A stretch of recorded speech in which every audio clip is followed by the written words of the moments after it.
So Boots, I said this to everybody. If this movie feels like a whole bunch of great artists came together and made something. It doesn't. That's how it should feel. That's how everything is, really, right? Yeah, yeah.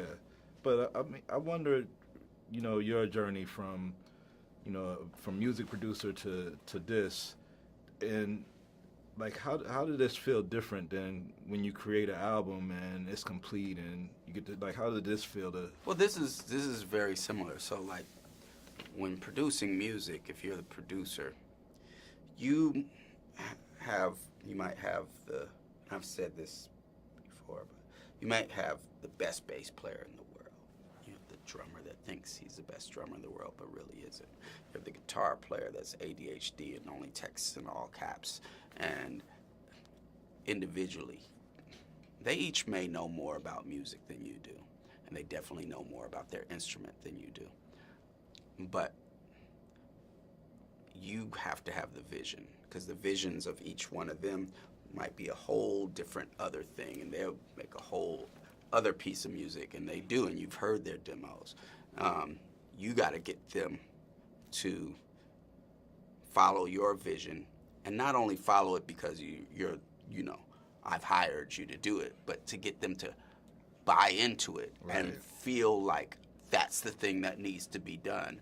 And also being able to communicate with them to see what's inside of them that connects with that and bring that out to that.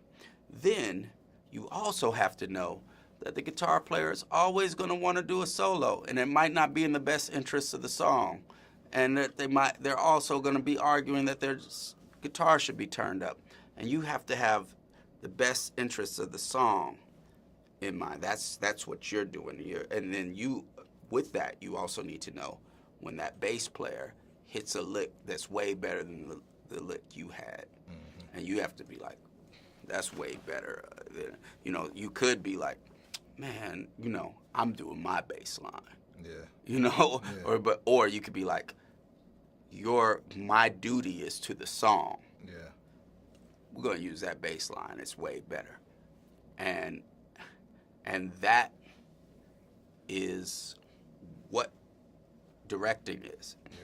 Yeah. You also, you have to be like, okay, also, when you do when you do that bass line, put a little bit more sauce on this part, and come down on the one on this thing a little bit more, that sort of thing, and that's what the director is there for, to direct. Yeah. You grew up. I know one of your parents was a lawyer for the Black Panthers and represented Black Panthers. Yeah, I mean he represented them later in life after there was.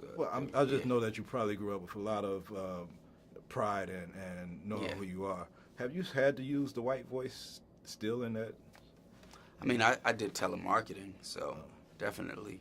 Yeah. And I think also there's a certain, the movie puts it as a binary, but in reality there's stuff where people slip in and out of it. And I mean, you could also say we're speaking English.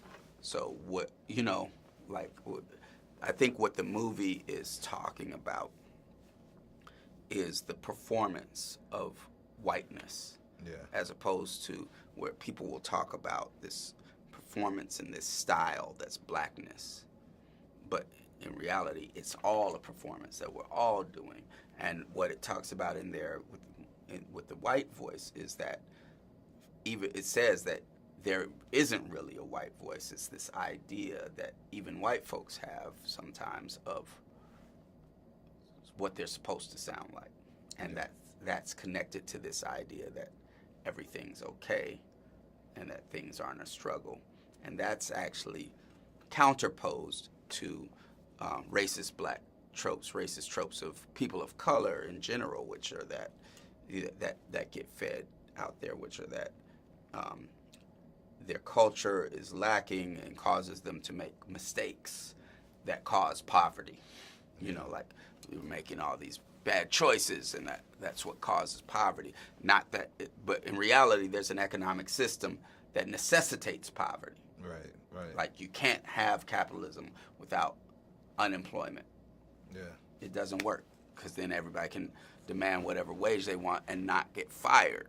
Yeah. So that Wall Street Journal and all that, they get scared when the unemployment rate is going too low, because as it goes low, wages go up, stocks go down, and so there's a utility for these racist tropes to tell people that poverty comes from choice, bad choices. And so even there's even a performance of whiteness that has to do with, well, I don't make bad choices and I don't have any problems, that sort of thing. Well, this is a great dissection of capitalism and everything in a very artistic, experimental way.